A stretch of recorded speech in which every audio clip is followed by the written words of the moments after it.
अस्सलाम वालेकुम जी, मैं हूँ फसीहा रिजवान और आप देख रहे हैं cooking with Fasiha Rizwan YouTube channel. आज बहुत ही ज़बरदस्त सी अनियन पकौड़ा की रेसिपी आपके लिए लेके आई हूँ, जो कि बहुत ही क्रिस्पी और बहुत ही मज़ेदार बनने वाले हैं। इंशाल्लाह ताला आपको रेसिपी ज़रूर अच्छी लगेगी। रेसिपी शुरू करने से पहले अगर आप मेरे चैनल पे नए हैं तो प्लीज़ सब्सक्राइब कर दें, बेल के बटन को प्रेस करें, ऑल के ऑप्शन पे ज़रूर क्लिक करें ताकि आने वाली वीडियोस के नोटिफिकेशंस आते रहें। वीडियो अच्छी लगे तो लाइक और शेयर भी कर दीजिएगा जी। एक बोल ले लिया है मैंने और अब मैं इसमें डाल रही हूँ एक बड़े साइज़ का कटा हुआ प्याज। इसको मैंने हल्का सा हाथों से मसल लिया था ताकि इसके पीसेस जो हैं वो अलग हो जाएं। एक बड़े साइज़ का प्याज लिया है मैंने और 1.5 टीस्पून डाल दिया है जी मिर्च का पाउडर, लाल मिर्च पाउडर, 1/2 टीस्पून हल्दी पाउडर और 1 टीस्पून जा रहा है इसके अंदर नमक। बस इन सब चीज़ों को अब अच्छी तरह से हम मिक्स करेंगे ताकि ये मसाले जो हैं वो अच्छी तरह से प्याज के ऊपर लग जाएं।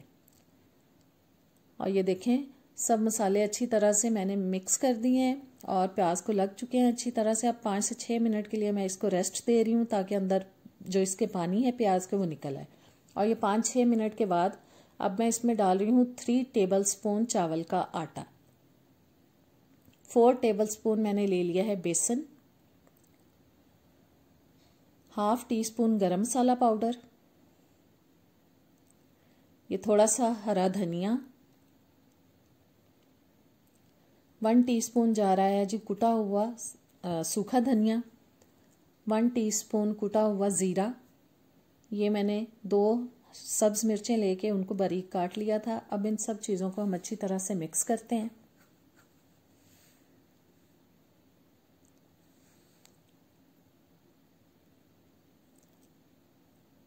जी ये देखें बेसन अच्छी तरह से मिक्स हो चुका है और अब मैं डाल रही हूँ इसमें 1/2 टीस्पून अदरक लहसुन का पेस्ट और साथ ही इसमें मैं डालूंगी तकरीबन 2 टेबल स्पून तक कुकिंग ऑयल जो आप नॉर्मल घर में इस्तेमाल करते हैं। और फिर से मैं इसको मिक्स कर रही हूँ और अब थोड़ा थोड़ा पानी डाल के हम इसको मिक्स कर लेंगे ताकि ये एक अच्छा सा इसका बैटर तैयार हो जाए। बहुत पतला नहीं हमें करना, इसलिए बस मेरे ख्याल में 2-3 घूंट ही पानी इसके अंदर जाएगा। मैं बहुत थोड़ा थोड़ा सा शामिल कर रही हूँ।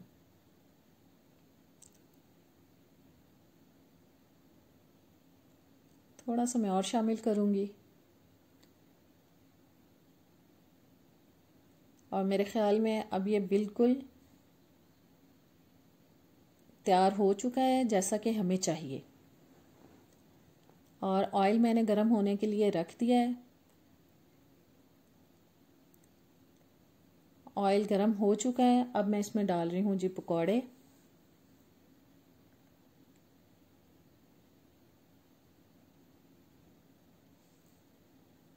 बहुत बड़े साइज़ के मैं पकौड़े नहीं बना रही, बस नॉर्मल साइज़ के ही बना रही हूँ।